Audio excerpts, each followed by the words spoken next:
¿Ah?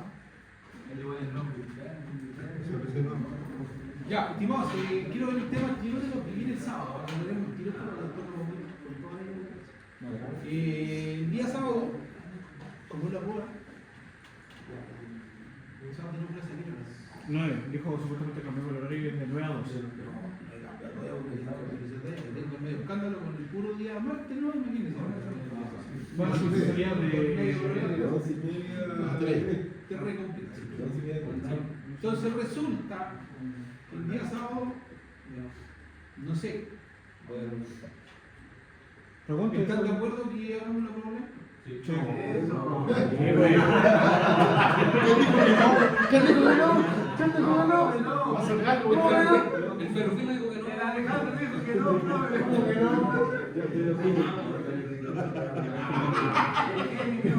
Oye. Hay uno que la quiere hacer escrita, así que tiene que respetar la quiere dar el martes y se queda corto. Entonces, claro, de hecho va a ser en el bloque de clase. Ah, esa es la prueba online, pero por el bloque. Pero en la hora de clase, sí. A tener las 3 horas que tienen que ir la clase para hacer la prueba. Ah, ya. Felipe, la clase el tiempo el sábado, cuando tienen un poco de un lugar de ¿cómo se llama? Que tenga el internet estable, porque si no, trabajas no. Ah, no. Ese es el tema. El compañero. ¿Tenía internet bueno? Hay que formar a los compañeros también. Sí, eso aviso con Porque vosotros. no vamos a estar despintados que vengan a dar la prueba. En la hora de clase. Eso dice que el internet está bien. Y empiece a ¿Qué? Avisa al grupo. Ah, sí, pero si está conversando. Así nomás. Sí, entonces, bueno, el que está despintado No me apures, va a tener que dar la despintado. Estoy atacando. El despintado es el que está. Oye, comparte si de verdad. Hay algunos que le dicen la cosa 2 veces y hacen igual lo mismo. 3 veces lo mismo. Entonces tengan cuidado con eso. Para que sepan que el sábado la vamos a hacer a sábado. Voy a liberar la prueba a partir de las 11 de la mañana. Me voy a liberar hasta la hora que termina la clase. Se le traen los horarios que tienen. Ahí ustedes tienen que acomodarse en un lugar para que puedan hacer la prueba. Obviamente. No hay que conectarte a las 3 de la tarde. Oiga, profe, el jefe me fue el internet, no sé qué le pasó, se me acabó la prueba y se conectó a las 14:59.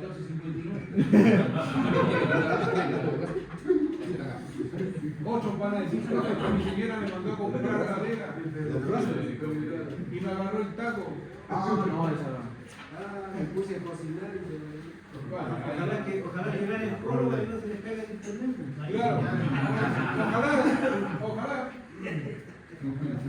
que ganen. Esto es un milagro, en todo caso, es un milagro de repente. Bueno, en realidad, ¿usted? Si el sábado vamos a venir a clase,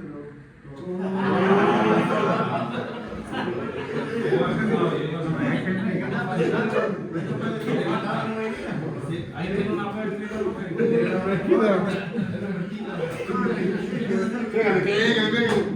Oye, pegarle. No sigue. Desde las 11:30 a la hora. No, la vida la vamos a hacer. Para terminar la prueba, para ¿Tiene que terminar venir la la prueba. señora? Ah, por eso preguntó, ustedes no entienden eso. Tengo que cocinar, profe, ese día. Ah, ya. Cocina el viernes en la noche. Déjalo bueno, Y dígale a la señora que le pegue el viernes en la noche o que no le pegue en la mañana para que pueda hacer la prueba. Pégame ahora porque mañana tengo que hacer la prueba, dígale. Con el notebook no, con el notebook no. Con el router, ¿no? No, va a ir a la clase acá. Bueno, en realidad eso va a ser entonces. ¿Quedamos en eso? Saneado, entonces dice a los compas y la prueba de ahí.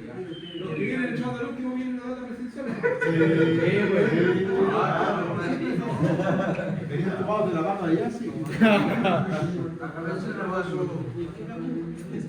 El que gane, mucho. Entre más materia. Así que, cuidado ahí, el tema de la prueba. Ya, chicos, lo otro, con respecto a la prueba, y luego viene lo que es, yo publiqué el trabajo que hay que hacer. voy a aplicarlo. De hecho. Ya voy a subir el trabajo ya este fin de semana lo subo. ¿Ya? Y ya lo que sí tienen que armar los grupos. Se los dijo ahora, pero digo ahora porque ya sabemos cómo es la temática, para los que no saben, el grupo es de 3 personas. No es más porque resulta que son 3 métodos muy puntuales que tienen que practicar y es justo para que se distribuyan la red. Justo para que se distribuyan la red. Entonces, por lo tanto, 3 personas para que se hagan un grupo y obviamente es un trabajo de investigación. Tiene que ver mucho con lo que yo voy a pedir, los análisis, porque son los 3 formas. Los 3 tipos de medición del terreno que se hacen con respecto a las tierras. Está totalmente orientado a la medida del terreno. ¿Ya? Eso es terreno prácticamente, es una investigación que hace usted, bases en datos, tienen que basarse en datos estadísticos, lo que quiere decir que salgan al terreno. No es para que lo hagan afuera, es para que usted lo investigue y ya tenga la noción. ¿Qué busco con el trabajo? Busco que usted ya tenga la noción cuando yo le mande a hacer el trabajo de terreno y diga, ya sé lo que quiere el proceso y vamos todos para allá. Listo. No hay pregunta, no hay doble pregunta y nada, ya va a tener claro lo que hacer. Y ese trabajo lo va a prepararlo usted con el proceso. Está todo orientado, así que para allá son las ideas. Entonces lo voy a entregar recién el fin de semana, pero resulta que en la semana yo voy a subir voy a hacerlo llegar a través del delegado, la cartilla para que se vayan inscribiendo. ¿Ya? Entonces, los grupos, porque resulta que tengo que poner la nota a los 3 del grupo. Y no van a hacer que manden el uniforme y no pongo uno solo el delegado. ¿Ya? Entonces, lo que resulta, en realidad voy a ver cómo lo hago también por el portal para que lo suban también. Para el portal ¿Qué proceso puede ser? que lo manden por correo, no, que lo suban al portal. Lo vamos a hacer así, más rápido. ¿No? Ya, pero ojo, en el portal que lo suba uno solo, con los nombres literales es suficiente. Nada, no para que lo suban los 3. ¿Ya? Uno solo que lo suba es suficiente. ¿Ya? Así que eso, y ese trabajo, ojo, ese trabajo es el 50% de la nota de la segunda evaluación.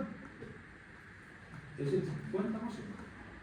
El otro 50% viene ya con los cálculos, con todas las fórmulas de gobierno, y ya vamos a empezar a trabajar ya con eso también, y es la aplicación del cálculo a eso, en base. Entonces, ya la prueba esa es cálculo y es presencial. Esta la voy a hacer online porque es totalmente teórica. Por si acaso, esta prueba no tiene cálculo, es totalmente teórica. Solo alternativa, no hay más. Así que de cálculo, nada.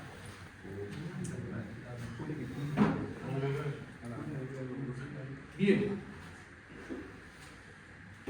Avancemos por el cuento que no se nos alargue la historia.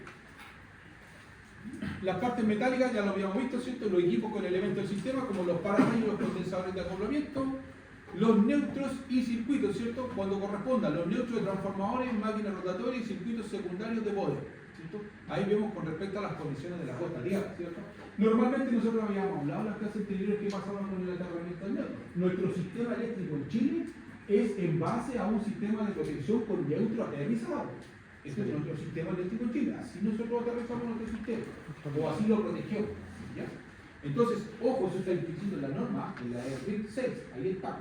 Es el concepto que nos aplica a nosotros, el famoso TNS o TNSC. Eso es lo que es con neutro aterrizado. Ya. Ahora, obviamente que cuando trabajamos con respecto al famoso aterramiento del neutro, lo hacemos también en base a la tierra de servicio, porque el neutro no se olvide que es el equivalente o es la tierra de servicio, pero esa tierra de servicio no es nuestra. ¿Okay? Esa es la que viene del transformador de la compañía. Ahora, si el transformador es nuestro, ¿qué nos dice la norma? Que hay que aterrizar el neutro, ¿cierto? Pero lo aterrizo ¿dónde? Porque ahí fíjese bien.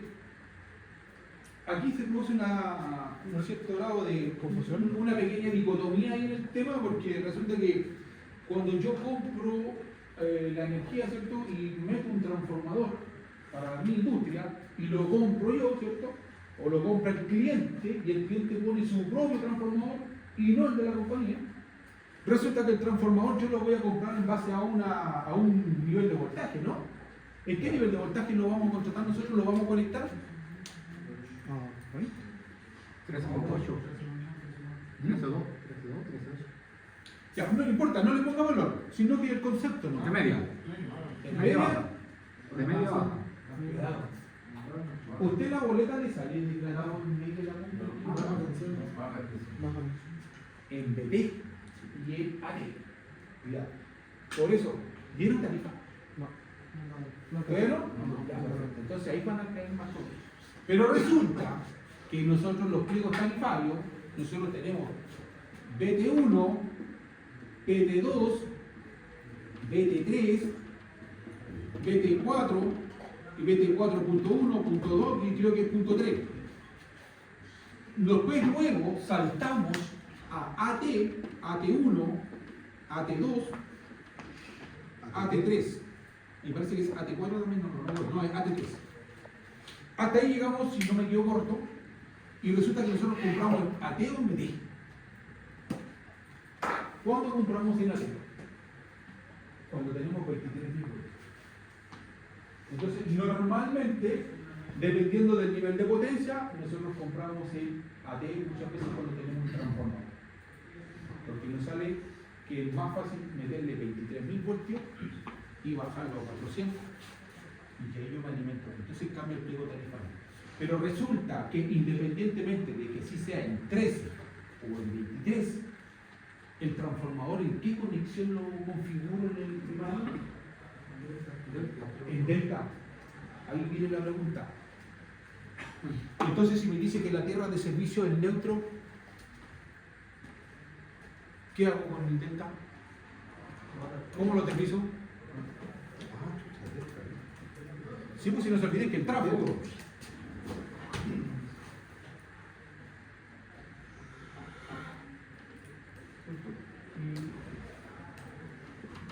Este es el neutro. Estas son las fases. Y este simplemente es el delta. Y este es el configuración play. ¿Qué pasa? Pero que el delta no tiene neutro. No tiene. Sale el ¿Y qué celular. estoy analizando entonces? El secundario, ¿cierto? Entonces lo estoy haciendo con el lado de el secundario, ¿cierto? En el lado de baja estoy bajando el transformador. Entonces aquí resulta que en este caso yo lo mando a la madre tierra, ¿cierto? Y según la normativa, ¿qué me pide? ¿Cuál es el nivel máximo de resistencia de puesta a tierra que debo tener cuando conecto un transformador? Cuando aterrizo un transformador.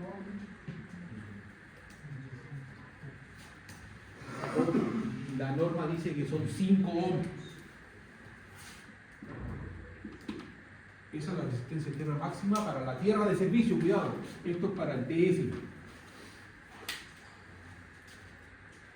Pero resulta que después tengo que tener una tierra de protección, ¿no? Bajo el trajo. El trajo normalmente nunca está al lado del tablero de TVA mío, siempre está como alejado. Lo que yo tengo cerca del transformador siempre es el medidor. O el TG. Que quiero poner ahí, de ahí sale el trajo mundial y puedo tirarlo al otro lado y ahí tiro el TVA y de ahí vamos a ver. Dependiendo de la topología del terreno, la industria o la estructura que yo tengo. Pero resulta que yo estoy bajando el TS en 5, pero resulta que ¿qué pasa con mi tierra de protección? Porque después tengo que hacer otra tierra, ¿no? Pero esa tierra la hago en el terreno donde yo estoy instalando mi TVA, ¿cierto? O mi TDG. Ahí es cuando bajo yo. Pero ahí ¿qué pasa con el valor de la resistencia de puesta a tierra? 20. ¿Puede ser más? Cero. Sí, pues si se cumple ciertas protecciones. Bien, ciertas condiciones. exactamente, bien. Siempre tengo que cumplir una Una de las que están ahí. Nos dice todas. Cuidado ahí, ¿cierto? Ya, ¿cuál es la principal? Hay una que es muy importante. Omnipolar. Bien, exactamente. Entonces el trifásico que yo puedo tener como disyuntor, el caja moldeada que voy a poner como general, tiene que ser tetapolar. Ahí yo cumplo con eso. Entonces, por lo tanto, ¿me puede dar más de 20 ohms? Sí. Pero esa es mi tierra de protección. No confundir con la TS. ¿Ya? Son dos cosas muy distintas. Por lo tanto, después yo aterrizo el neutro ahí, porque el neutro va a llegar aterrizado, ¿cierto? Pero ahí ya lo hago con esta norma. Porque la tierra después se tiene que unir. No se olviden que la tierra tiene que haber algo. Porque la tierra se tiene que, por principio físico, el sistema se tiene que equipotencializar. Todo tiene que estar junto. Todas las tierras deben estar juntas. Todas. No pueden haber tierras por separado. Eso se llama equipotencialización. Lo pasó el jueves pasado. ¿Ah? El jueves pasado. Sí, eso lo conversamos. Ya, entonces cuidado con esa cosa. Ahora, cuando tengo un equipo especial de alto calibre y el equipo se conecta en delta, ¿qué hago? Estamos hablando de un calibre alto, estamos hablando de un equipo grande de industria, donde tiene una potencia considerable. Estamos hablando de 100 HP, de 200 HP, de 500 HP. ¿Qué hago con ese sistema si funciona en Delta? ¿Cómo lo aterrizo? Lo aterrizo al sistema de la malla. Normalmente siempre está lejos. Nunca está cerca.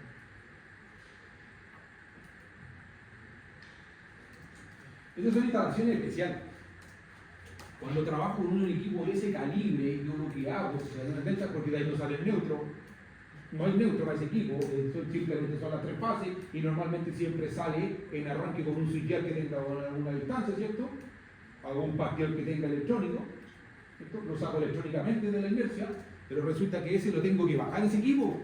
Y ahí, cuando yo instalo ese equipo, ahí se transforma el sistema en tierra-tierra. Y lo que hago es aterrizar la carcasa. Ah, esa es la primera.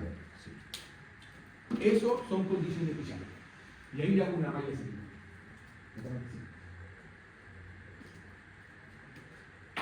Sí, claro, no tengo que cambiar mucho, pero tengo que bajar igual la carcasa, o sea, la estructura.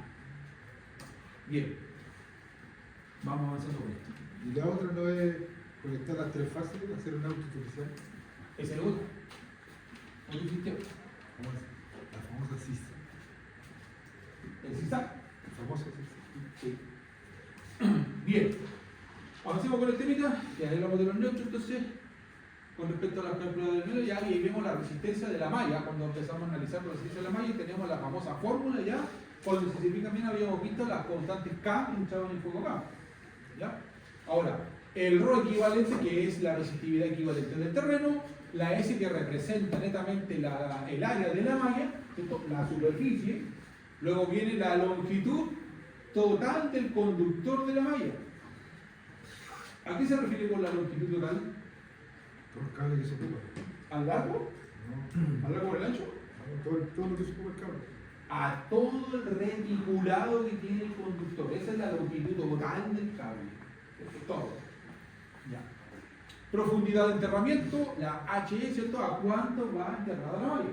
Luego, el diámetro del conductor de la malla, ya ahí empezamos a hablar de los famosos 2WG o 4WG, que normalmente siempre se recomienda los cálculos. Bueno, de hecho van a haber algunos software que andan por ahí, que son software de acá en Chile también, que son de las mismas marcas que venden los aditivos para la tierra, que sacan su propio software, muchos de ellos.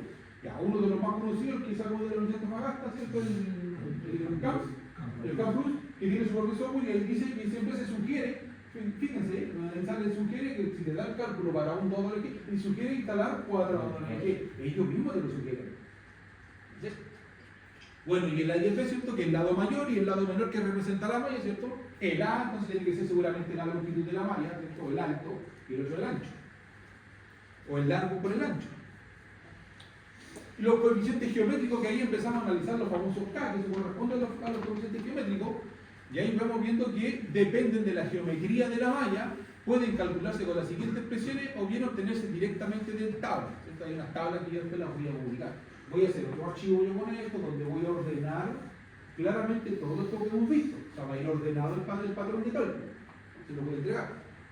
Entonces, el K1 que representa todo esto que está acá, para calcular con todas estas variables, estas constantes que tengo acá, porque estas son unas constantes. ¿Ya?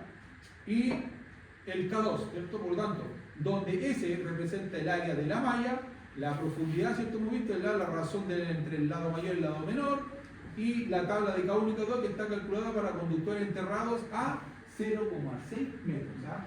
Está hecha esa tabla para ese tipo de profundidad. 0,6 metros, 60 centímetros. El procedimiento de cálculo en 3 pasos, que ahí tiene que ver netamente con la resistividad equivalente, ¿ya? Las variables, ¿cierto? F y V, que tiene que ver con el cálculo de las variables auxiliares, F1, F2, F3, y que caracterizan el comportamiento del terreno. Ahora, el coeficiente K1 y K2, que es de la obtención de los coeficientes, que ya sea por las ecuaciones geométricas o por la tabla. Esa es la tabla de Schwarz, que se obtiene de ahí, esa tabla. La tabla igual la vamos a subir y la vamos a publicar. Y aquí está, tabla de coeficientes K. ¿Ya? Entonces, esta tablita está dada también en función de la superficie de la malla. Así es. Y obviamente está hablando que yo voy a enterrar la malla a 60 centímetros. Normalmente las mallas más chicas siempre están enterrando a esa distancia. Entonces 60 centímetros es una excavación y una malla de 2x3 o de 4x4 siempre te van a quedar más o menos a ese nivel. Ya, ahí tengo los valores de las constantes K, ¿cierto? Y aquí dice, Se destaca la de 100 metros cuadrados. claro, exactamente.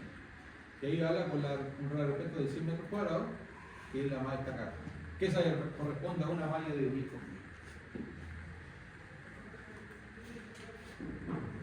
De hecho, me atrevo a decir que cuando uno está partiendo con un cálculo de la malla y empieza a trabajar con la fórmula grande que está ahí, a mitad de camino del cálculo, usted ya puede predecir si va a llegar a un valor real, a un valor idóneo. Me refiero a valor idóneo menor a 5. A mitad del camino. Si los valores se empiezan a disparar, créanme que no va a tener ninguna llegada. Va a ir para todos lados. ¿Qué más? Se puede el precio. A mitad del camino. Ya, eso lo vamos a ir viendo cuando empezamos a hacer la mano. El ejemplo del cálculo de los datos normalmente, bueno, eso cuando lo hago a mano, estamos claros que una malla usted no la va a calcular a mano, terreno ya en la práctica no se hace, se usa un software, o ni siquiera un Excel, si la mejor calculadora es Excel, pues no. Mete Excel y chavo, puede lograr calcular la malla, si coloca bien la fórmula también, pero vaya ahora el software, es más fácil. Ya, hay que meter los datos bien. Ya. La malla cuadrada, ¿cierto? Es 5x5, un rho equivalente, hay un ejemplo de cálculo, ¿cierto? Me da la profundidad, hay una sección del conductor que es de 21 metros cuadrados y una longitud de 30 metros, la longitud total, ¿cierto? Medí 30 metros la malla. El paso previo al diámetro del conductor, ¿cierto? Me da el diámetro equivalente que se obtiene a partir de la sección del conductor y ahí está la fórmula a calcularla, ¿cierto? Es la raíz cuadrada. Esto que está acá, en el fondo, es la raíz cuadrada de 4 por la sección, ¿cierto? La sección sobre pi. Y esto dividido por pi. Es eso que está.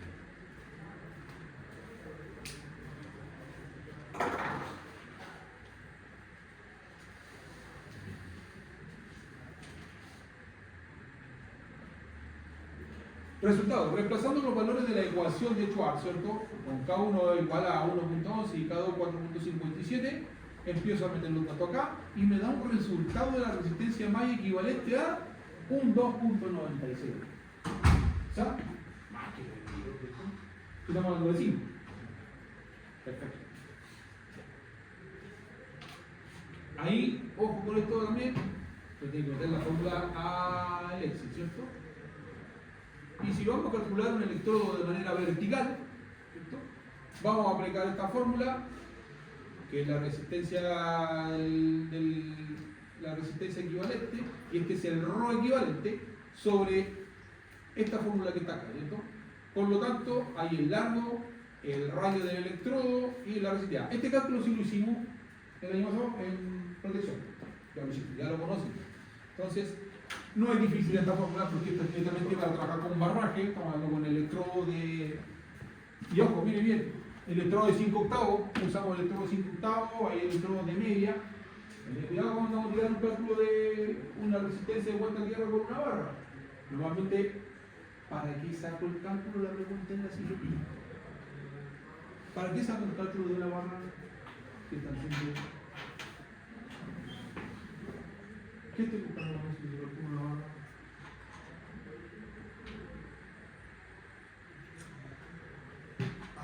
Ahora, pregunta, ¿es importante calcular la barra actual? ¿O no es necesario tirar la barra y la tiro yo? No. Con el cálculo de la roca diámetro y la profundidad. Pero resulta que la barra viene normal, ¿cierto? Claro, Claro, exactamente, 1,5 metros. Pero entonces, ¿para qué calculo la resistencia equivalente? Porque eso es resistencia equivalente. ¿Para qué la calculo si no es una barra? Si no me digan y me digan una barra, chavo. Evito 8 metiendo un taladro para la barra. ¿Es necesario eso? Ya vamos.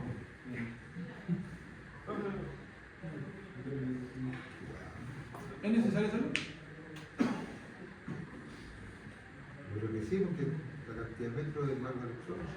Cuando La la superficie que está jugando, ¿no? con la forma que se va a colocar. Igual tiene que ser más como la otra malla que el espesor del No, cable. pero ojo, yo no estoy hablando de la malla. Estoy hablando hablando de de la la barra. De una barra. Pero que al final el cálculo es para saber cuánto es la resistencia de la Tierra. ¿Cuánto es la resistencia equivalente que me va a dar con la barra? ¿Cierto? Pues según el RIC tiene que ser bajo cierto porcentaje. Ya, mira, entonces, ¿qué pasa si yo tiré el cálculo y estoy en 196 ohms? Está mal, no está fuera de norma. ¿Qué tengo que hacer entonces? Aumentar la sección. Arreglar el terreno, instalar otra barra. Poner una plancha cero. Entonces, no es simplemente ya hacer el hoy y tira la barra, viejo, chao, ¿vale? No. Sí, eso tiene que ser. Necesito tener una referencia, porque si ustedes se dan cuenta, en el fondo, todos necesitan un patrón. Algo que nos permita medir o comparar. Hoy por hoy, todo se compara.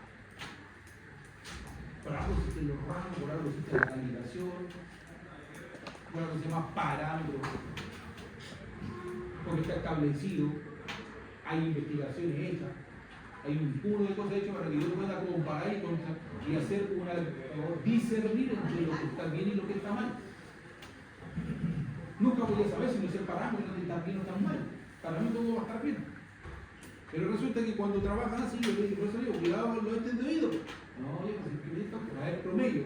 Pero aquí lo más preponderante no es que yo vaya y tire y haga y tire la barra, así es lo de menos. Es cuánto es el nivel de resistividad que tiene ese suelo. Para una barra quedamos claro que no vamos a ir a hacer un estudio sin trabajar eso. Nadie. Pero ahí tenemos que hacer otra cosa. Ahí empezamos la búsqueda de los valores que nos da la normativa, que son valores promedio, y tenemos que tener claro el suelo, conocer el suelo, que el suelo está instalando la barra. Ahora, obviamente, ¿cuándo sabemos que la tierra nos quedó buena? Cuando la medimos, pero ya está instalada. Ahora, ¿tengo que mejorarla? Sí, pero ¿cómo sé que tengo que mejorarla? El cálculo de polinización. Entonces yo digo, mira, si me está dando una resistencia equivalente de 80 ohms, entonces tengo que vertir más químico o menos químico. Si me da 196 ohms, más químico o menos químico. Más químico, entonces te das cuenta que la comparación ahí está. Y el químico va depositado en función de la superficie o de la profundidad.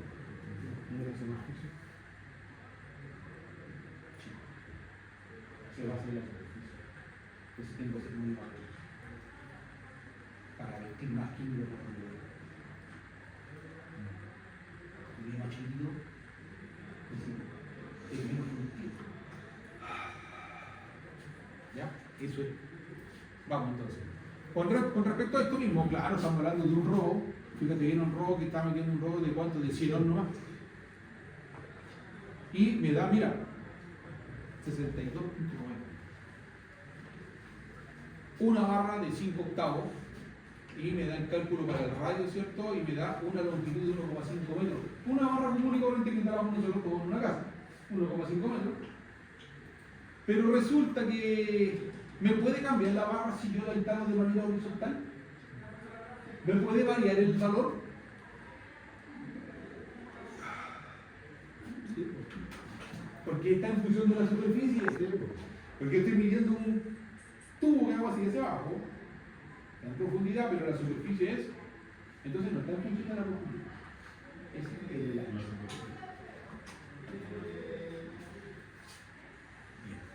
Ojo, cuando tengan un tiempo trabajando, que se usted no diga que me está dando, arándate el hoyo. Ahí parte el Cristian. No se malinterprete. Por favor, dígale, no tal cosa. La información te estoy diciendo, no otra cosa, si eso ya lo tenía antes. Entonces, arándate. ¿Cómo que está yo?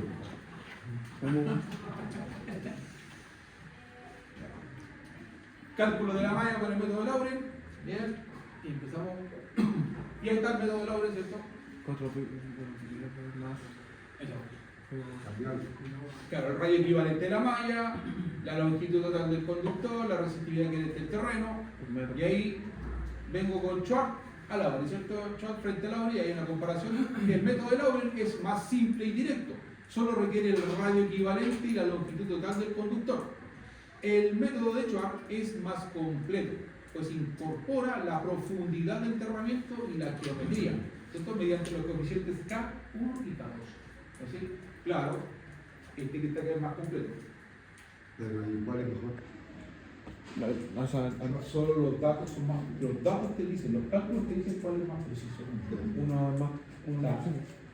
Decir cuál es uno mejor, inmediatamente depende de los datos obtenidos. O también de la situación que esté. Pero normalmente siempre un promedio. Material unión de punto de fusión, ya, la unión entre los conductores de malla, prensas mecánicas, no recomendado. De hecho, yo vi una malla con prensa mecánica, cuando la hicieron con pura prensa de esas de bronce. Esas prensas de los perros de bronce, yo vi una malla a base de puros perros de bronce. ¿A qué se llaman las prensas paralelas? Esa prensa paralela que dice prensa de esta manera, y después le ponen en el medio y te prensa los dos cables de lado, ¿cierto? Ah, ¿Eso ya, es ya, bronce? ya. Ahí vi una malla así. ¿Y qué tal? Solamente la hacían así. Sí, pero el problema es que. ¿Qué pasa con las prensas mecánicas? A ver. No tiene Ya, y la corriente alterna que dije yo, tiene frecuencia, reduce vibraciones, los desperfectos de las mallas. ¿Qué pasa cuando enchufa un taladro a la red eléctrica? No se induce también la red con el ruido del taladro, con el ruido, sí, el ruido también, con el asunto de la máquina, con el roce del engranaje. Todo eso inducido en el ruido, se transforma en ruido y como tiene una frecuencia, ¿qué pasa con la señal? Y la humedad también se les pone a radio asistencia. Mira, pues a otra cuenta, el efecto galvánico. Es un efecto galvánico, claro, no funciona. Entonces, eso es panfaudía y hambre de cabaña. Esas son esas mallas. Así que vas a ver, ay, las mallas están malas. No me digas que te hizo un viejo ayer. ¿Quién le hizo clase? Hay un profesor chiquitito que hizo clase, tiene como 10.000 años. Hay clientes que cuando le hablan de malla con solución esotérmica, se asustan por el precio, el costo es elevado. Entonces también a veces a la educación no me ha tocado a mí, pero el colega me ha comentado, ahora lo voy a hacer con prensa paralela, ¿no? Porque el cliente no tiene tanta plata para una malla tan grande. Porque una malla promedio está saliendo 300 lucas, 900 lucas de factura. Pero eso no cuesta. ¿Cuánto cuesta una magnetoactiva? Usted que ya conoce el tema. Entre 800 y 1.500, pero Sí, de 50 pesos. Sí, pero ¿De 50 nomás? Es que yo le hablo, eso es ahora. No, por eso le digo, no, si está bien lo que te dice, porque yo he ido comparando ya los valores de la malla. Hoy por hoy la malla es más conveniente que una magnetoactiva. Por eso, no sé si está bien, pero yo le hablo. No, antiguamente se asustaban los vehículos, sí, una la malla, sí. Yo fui a ver una pega que hicieron allá en la Chimba, en el sector donde se para la Exponor. Al frente está la otra empresa, ¿cierto? Es un terreno industrial, ¿no? Cuando yo fui a hacer acompañar a alguien a realizar una pega allá, que estaban recién haciéndole el montaje con el tablero y todo, y el balcón estaba recién construido, para arriba. La avenida hacia arriba hay más empresas. Sí. Arriba, cuando recién empezaron a distribuir esos terrenos en esos tiempos. Y resulta que entramos y era ya casi como las 9 de la noche. Y entramos y miramos y vino al lado del tablero y el viejo tenía toda la malla pensada. En eso, te estoy hablando del año 2006. En esos años era carísimo. 2006, 2007, por ahí. Imagínate, ahí en esos años y eso. Los puros moldes costaban. Y ahora que un viejo instale eso, no, pues chao. No, ahora hay más. No, pues si tenés más tecnología, claro. Y los precios se han ido nivelando. Chao. Sí, está demo. Tiro nomás, saliste de acá, tienes que decirle a ti. Ya. Bueno, las presas mecánicas no. Entonces, la termofusión sí, Sí. es lo más recomendado, obviamente. Se puede. Ya. Y se basa en las reacciones químicas que está ahí. El proceso de termofusión exotérmica, óxido de cobre, Vale. más aluminio, cobre más óxido de aluminio y más la energía que le aportamos, ¿cierto? La película de soldadura. la mezcla de la soldadura, liberación de energía, separación de la escoria y obviamente la soldadura por conductor. De hecho, la soldadura exotérmica se emplea mucho también en la unión de la línea férrea. Ah, sí, he visto un documental con ese tema. Eso lo sacaron los alemanes. ¿Los alemanes hacen eso? Empezaron eso con los alemanes, Con unir las vigas de los trenes hacia la línea férrea con soldadura exotérmica, mucho más rápido para ellos. Hoy en día, porque le vuelta la escoria, y es mucho más rápido. A ver, antiguamente, bueno, no sé si seguro, pero antiguamente, de hecho, después se trajo para acá, por los años, acá en el norte sobre todo, se empezaron a soldar las líneas de los trenes por ese mismo proceso, la exotérmica. ¿Ya? De hecho, una de las soldaduras más confiables. Es fusión de metal, por eso, más confiable. Pero los trenes antiguamente se unían por dos placas de fierro, claro, dos placas de fierro, esas se llaman eclipsas, ese era el nombre técnico, las eclipsas. Y las eclipsas eran pernos con pasadores y con tuercas grandes, esos pernos grandes, pero de dos pernos por cada lado.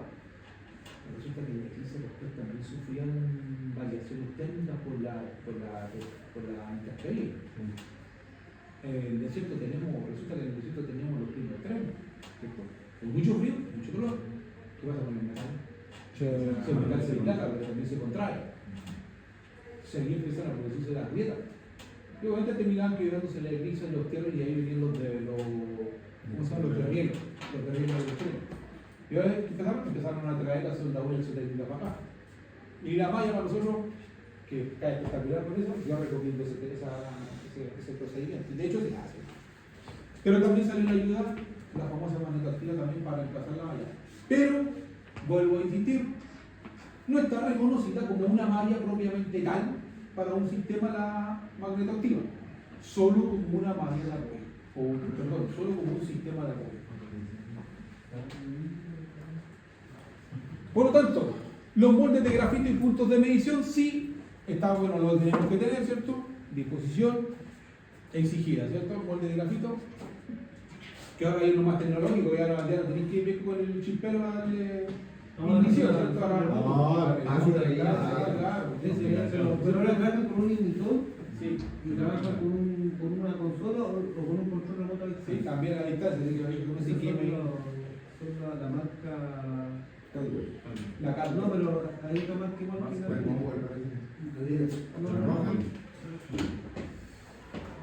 pero también ya la sacaron la otra, pero la primera que sacó ese sistema fue La Hélico. Temu. Ya, el procedimiento para la medición. ¿Se utiliza el mismo instrumento del estudio de terreno? ¿Sí el geómetro me sirve para medir la resistencia de puesta a tierra? Sí, me sirve.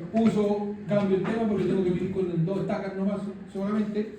Y desenergizar la instalación antes de medir, retirar todas las conexiones todas las conexiones a la puesta a tierra, ¿cierto? Obviamente, a ver, ¿yo puedo medir el sistema conectado? Si quiero medir la resistencia de puesta a tierra. Sí. Con un instrumento de NASA.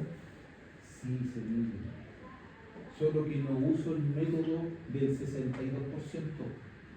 ¿Qué método es? Uso el método de medición por tenaza, ¿cierto?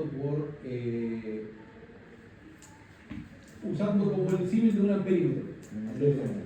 Entonces, usa el mismo procedimiento, muy similar, pero lo que hace es que te mide las corrientes que están pasando y te hace el cálculo por ley de Ohm internamente del instrumento y te arroja el valor. Ahora, también hay un tema que se sugiere siempre, pero ¿es más confiable eso que uno del 62% con las 3 tacas? Perdón, con las 2 tacas.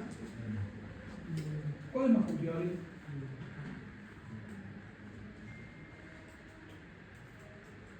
¿Usted qué medio día? Dígame. El 68% pienso que más confiable. Es más confiable, pues, estimado, porque usted mide intrínsecamente la tierra. Claro. Resulta que si usted lo mide con tenaza, en el fondo lo que usted está sacando es un valor un estimación.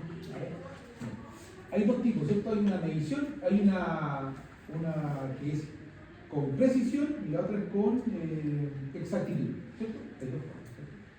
Ya. Con precisión, esa, pero la exactitud, la que tiene más exactitud es la del 62%. se acerca mucho más. ¿Por qué? Porque usted mide netamente el sistema. Pero resulta que cuando tengo todo integrado, también estoy midiendo lo que se va derivando. Entonces no me está dando una precisión. Tengo un grado de exactitud, no hago el tema. Esa fue el perímetro de nada, ¿cierto? Sí.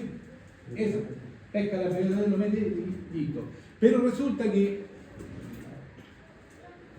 para yo convencerme mucho, porque de hecho yo lo hice en la práctica, la magnetoactiva, normalmente lo que hacen los mismos, te miden la magnetoactiva y te ponen el amperímetro de NASA, está conectada al sistema de tierra con la magnetoactiva, y a alguno le da 0,4, 0,422, 0,3, una tierra espectacular, mentira, porque lo que le está midiendo es el cable, no está midiendo la bola. Desconecta esa cuestión, enchufa la cuestión y mide y pone la estaca a la distancia que corresponde y ahí recién va a ser cuánto es real.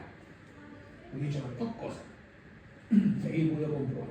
Y también sé que cuando también esa tierra está mal puesta o está mal instalada, también te da valor extraatmosférico. Y no te cuadra muy bien. Pero resulta que cuando le conectáis el cable a la tierra, el cable energiza, o sea, el conjunto de cables, y va a la barra, aterrizar toda la instalación, te va a dar valores más chicos. ¿Y por qué también instalado? Nada.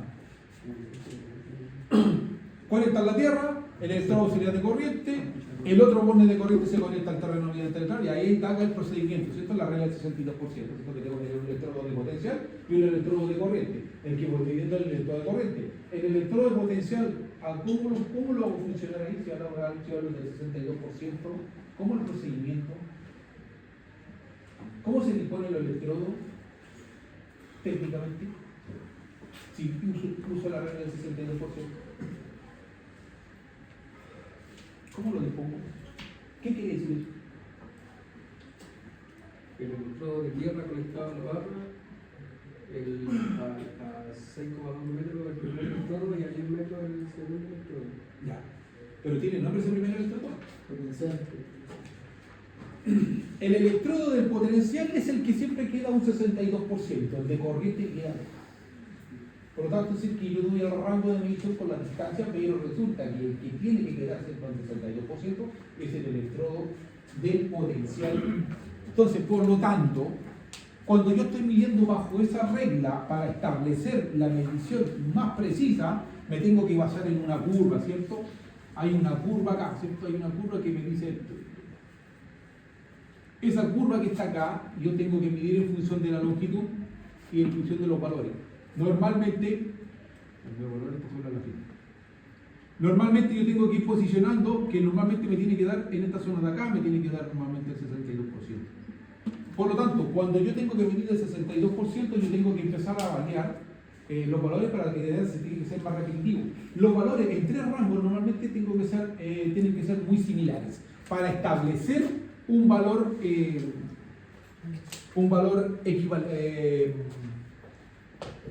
promedio. ¿A qué me refiero con eso? Que si usted va a disponer bajo ese método del 62%, le da un valor X, ¿cierto? Sí. Luego, ese mismo electrodo, que es el electrodo de potencial, ¿cierto? El P, ese valor lo puede usted tiene que mover ¿a dónde? Al 52%. Y el otro es el 72. 72%. ¿Se acuerdan cuando hicimos el ejercicio en la mañana, no? Sí. Ya. Resulta que cuando yo establezco el valor, ¿cierto? El valor equivalente, ¿cierto? O la resistencia equivalente, ¿cierto? Tiene que ver que el rango de medida tiene que ser muy similar entre este rango. Del 52 al 72% tiene que ser casi muy repetitivo el valor. Ese es el valor real de la resistencia de puesta clara. De hecho hay una gráfica para eso. Y esta es la gráfica representativa cuando yo mido bajo ese rango o bajo ese método. Por eso que se dice que una de las mediciones más certeras es la del 62% y no por el amperímetro. Porque no tengo cómo establecer otro parámetro. Estoy amarrado a los cables. O a un cable específicamente, no es más. ¿Cómo me puedo alejar? Ahora, sabemos muy bien que en la práctica, en una industria, no me van a desconectar la mano, ¿estamos claros? No, mira, por ahí, no te voy a desconectar la mano, está loco. Sí. En Entonces ahí tenemos que emplearnos bajo ese método de la famosa película. Pero también tiene una disposición según el instrumento, porque yo tengo que tener 1 metro de separación cuando uso las 2 tenazas. Porque hay 2 tenazas que se pueden utilizar también para medir eso, que también se puede dar un poquito más, pero hay una separación de 1 metro entre un y otro. ¿Ya? ¿Se entiende? Ya, perfecto. Muy bien. Vamos a volver.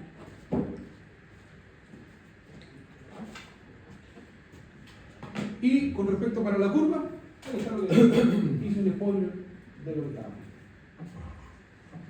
Entonces, la interpretación de la medición con la distancia de separación del electrodo de potencia y los valores de resistencia indicados por el instrumento, se construye una gráfica con estos resultados.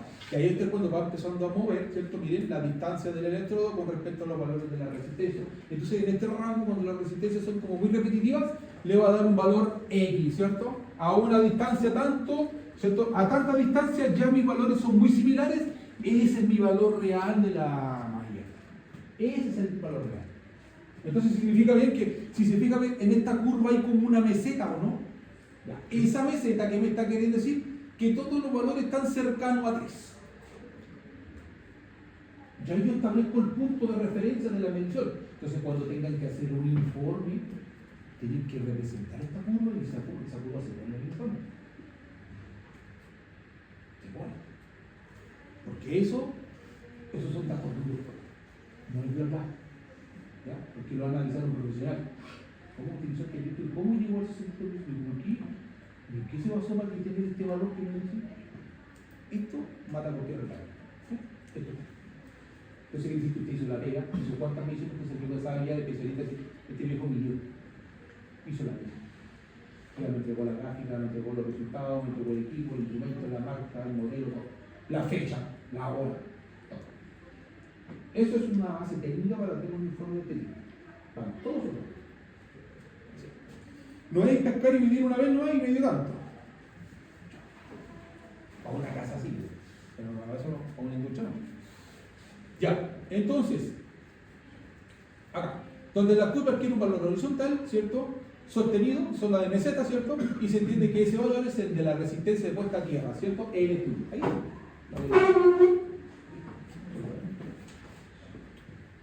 Mejoramiento del terreno y del electrodo, ¿cierto? Y ahí vamos con los parámetros de influencia y de estrategia. Por lo tanto, los parámetros de mayor influencia en la resistencia de puesta a tierra, resistencia propia del sistema, ¿cierto? De contacto, resistividad del suelo, dada por sus características conductivas. Ahí tenemos que hacer la mejora del terreno. Modificar la resistencia propia, el electrodo. Ahora, por favor, esto es un alcance también que le hago yo cuando hay. Aquí he visto algunos con la lucha.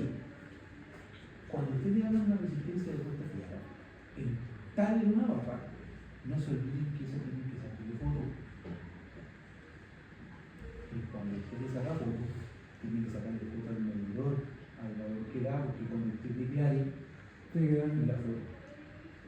El viejo le va a rechazar la certificación si no va eso.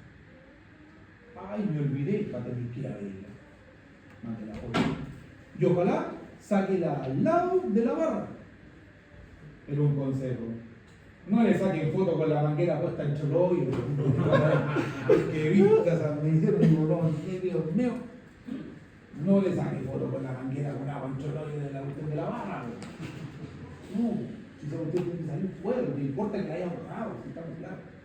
Y va a tener que arreglar un poco, meterle aditivo todo el tema, no hagan esa foto, si tiene que ser estético. Usted saca la cuestión, va a la barra, la compacta, todo el tema y hace todo, pone la camarita, con la camarita saca usted, le conecta al perro, le pone la camarita, el instrumento al ladito, que se vea todo bonito, y él lo enmarca nomás y saca la medición. No le saque medición del viejo huevo en la barra, aunque está arriba del techo. No, sale de ahí. No se cumple más resistencia, eso vale y eso vale. Suficiente. Pero tiene que estar conectado. Okay. Mientras se vea en la foto que el perro de la tierra está conectado a la barra y tengo un valor, chao, eso es simple. Ahora, ¿para dónde va el cable? No se sabe. Claro. Otra cosa más, que también he visto, con 2 barras. No, la primera y la segunda. Que de repente uno se ríe, pero de repente hay que corregir esas cosas.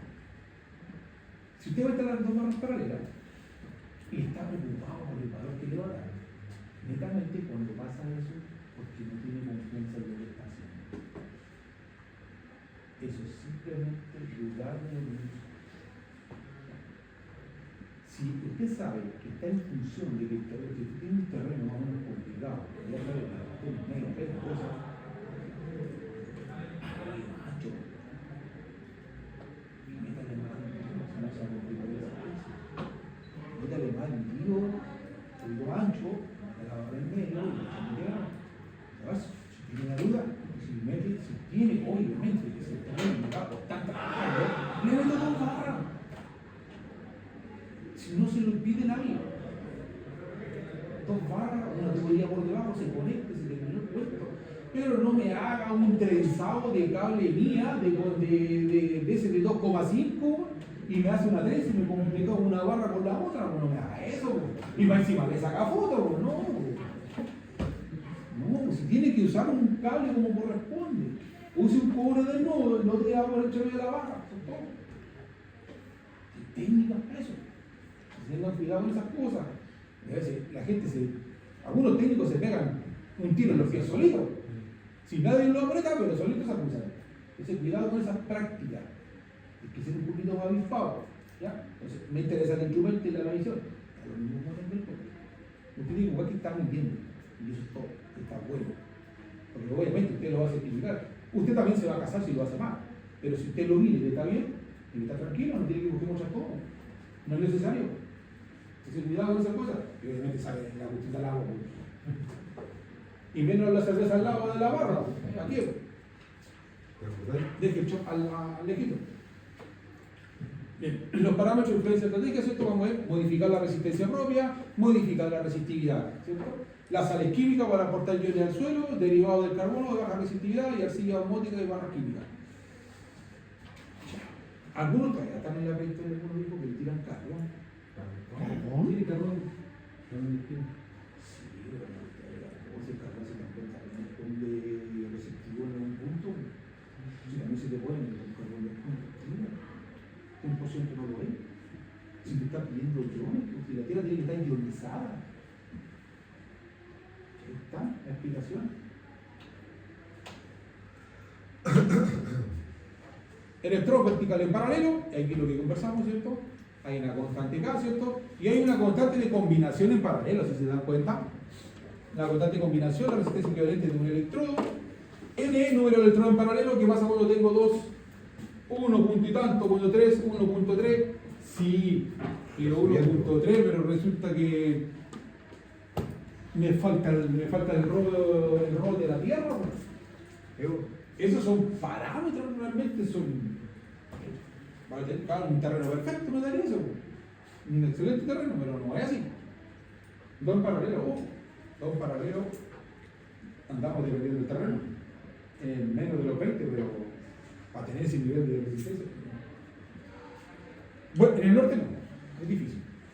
Combinar la malla de resistencia a tierra según Chop con electrodos verticales. Ahí vemos cuando las barras van enterradas a una excavación, ¿cierto? Van a una excavación, pero en esa misma excavación meto las barras verticales hacia abajo, sigo enterrando barras.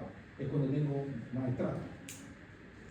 Y ahí vemos la fórmula para calcular eso con electrodos verticales, ¿cierto? Electrodos de malla según Chop y la resistencia total del conjunto, incluido el electrodo. La modificación de la resistividad del terreno, ¿cierto? La conducción del suelo es iónica, no electrónica. ¿Ya? Dice, para ello, para bajar la resistividad de un terreno, basta con adicionar impulsos al suelo. Nuevamente, significa sal. Salmuera. Entonces, hay que entrar a aplicar esto. Entonces, la sal química y la arcilla osmótica, los derivados del carbono, ¿cierto? Y obviamente barras químicas. Ya hablamos ya que la barra química no es muy recomendable. Si no se le da el tratamiento. Configuraciones del terreno del electrodo de tierra. Las normas reconocen distintas disposiciones del electrodo. Ya, aquí hay un tema muy puntual, que aquí también quiero hacer un recalque. Resulta que la malla, si ustedes se van a la normativa eléctrica, en una hoja hay figuras de las mallas. Hay figuras de instalación, ¿cierto? figuras geométricas de cómo hacer una tierra ¿no es cierto? Un sistema de puesta a tierra. Pero esas son pocas. Son poquísimas las que tienen. Entonces ahora, yo hago la contraparte. Yo trabajo más por la IEEE. Entonces, ¿qué pasa si yo tengo que instalar un sistema de puesta a tierra que no es la figura que tiene la normativa? ¿Qué va a pasar? ¿Qué creen que pueda pasar? ¿Me la pueden procesar? No. Mientras dé el cálculo de cero, no se puede rechazar. Claro.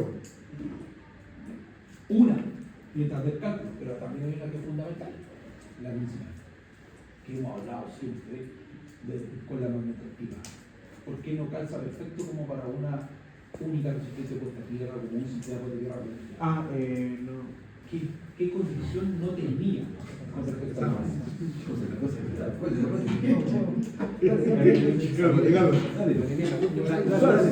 Tira la Yo le dije que era media nomás la nomenclatura, pero no una condición.